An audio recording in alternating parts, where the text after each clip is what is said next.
Welcome back.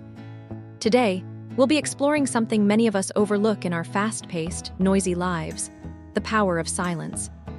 It's more than just the absence of sound, it's a deep and transformative practice. Silence, when used intentionally, can help us navigate some of life's most challenging moments. Let's look at 5 situations where silence offers profound wisdom and healing.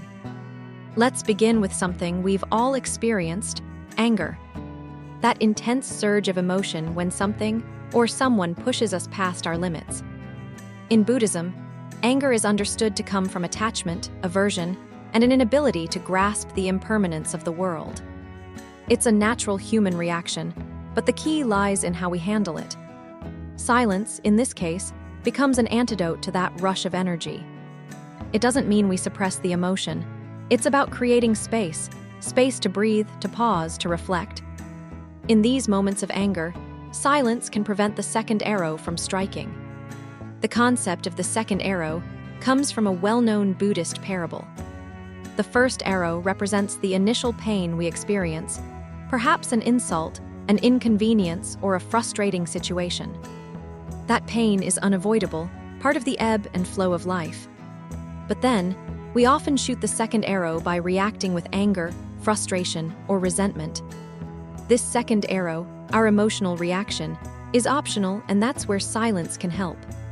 When we pause, instead of reacting impulsively, we create space to process the situation, to understand why we're upset, and to prevent further harm to ourselves or others. By embracing silence in these heated moments, we can avoid the unnecessary suffering that comes from unchecked anger. Next, let's consider another scenario where silence holds power: gossip and slander. Words, as we know, have a great deal of weight. They can either uplift or destroy, and when they're used maliciously, they cause harm. Buddhist teachings stress the importance of right speech, which involves speaking truthfully, kindly, and in a way that benefits others. Gossip, slander, or even idle chatter that hurts others is a violation of this principle. It sows discord and leaves a trail of suffering in its wake. In these moments, silence becomes a powerful tool. When we hear harmful words or witness gossip unfolding, we have a choice. We can either participate or remain silent. Silence here is a form of resistance to negativity. It's a way to create a pause, to prevent ourselves from engaging in speech that could harm, and it invites others to reconsider their words.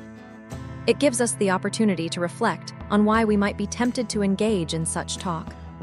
Silence, in this case, helps us maintain ethical communication and compassion. Now, let's look at silence in the context of conflict. Disagreements are inevitable, and it's easy to get swept up in the emotional tide of a conflict. When tensions rise, our natural instinct is often to defend ourselves, to argue, or to prove that we're right. But Buddhism teaches that silence during conflict is not about avoiding the issue or retreating. It's about creating space for empathy and active listening. In a heated argument, silence can help us step back from the need to win and instead focus on understanding the other person.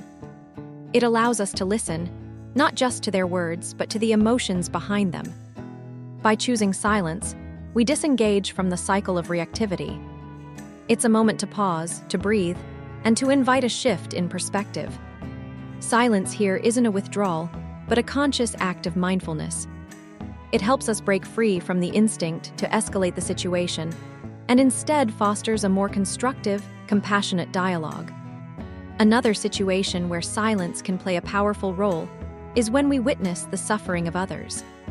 Often, when someone is going through a difficult time, we feel the urge to offer advice, comfort, or words of encouragement.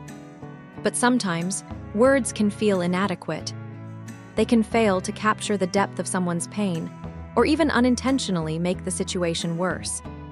In these moments, silence becomes an act of profound empathy. It communicates that we are fully present with them, not rushing to fix the situation, but simply offering our presence as a source of comfort. Silence here can create a safe space for the other person to express themselves without fear of judgment or interruption. It's a reminder that sometimes, simply being there in silence is the most powerful support we can give. Finally, There's the practice of silence when we ourselves are suffering. In times of difficulty, pain, or loss, we often seek comfort from others. It's natural to want to talk about our troubles and to find solace in the words of others. But Buddhism encourages us to turn inward, to find strength and wisdom within ourselves. Silence, in this case, is not avoidance. It's an invitation to pause and reflect, to connect with our inner self without the need for external validation. In these quiet moments, we create a space for self-compassion, where we can process our pain without judgment. It's in this silence that we can begin to heal. We reconnect with our inner wisdom and discover resources of resilience that may have been hidden beneath the noise of our everyday lives. Silence here is not a rejection of support from others, but a form of self-care, a way to cultivate inner peace and understanding. In these 5 situations, anger, gossip, conflict, witnessing suffering, and our own personal pain, silence becomes an essential tool for mindfulness, compassion, and personal growth. It's not passive, but an intentional act of awareness, an opportunity to pause and reflect before we act or speak. Silence helps us find clarity, connect with our deeper selves, and engage more compassionately with the world around us. In a world that often values constant noise and activity, silence is a gift we can offer ourselves and others. It creates space for healing, for understanding, and for peace. The more we practice silence in these key moments, the more we cultivate a sense of inner calm and wisdom that can guide us through life's challenges. So, take a moment today, as you go about your day, to embrace silence. Allow it to guide you in moments of anger, in times of conflict, and when you witness suffering, either in others or within yourself. Remember, silence is not an absence, it's a presence, one that invites mindfulness, compassion, and growth.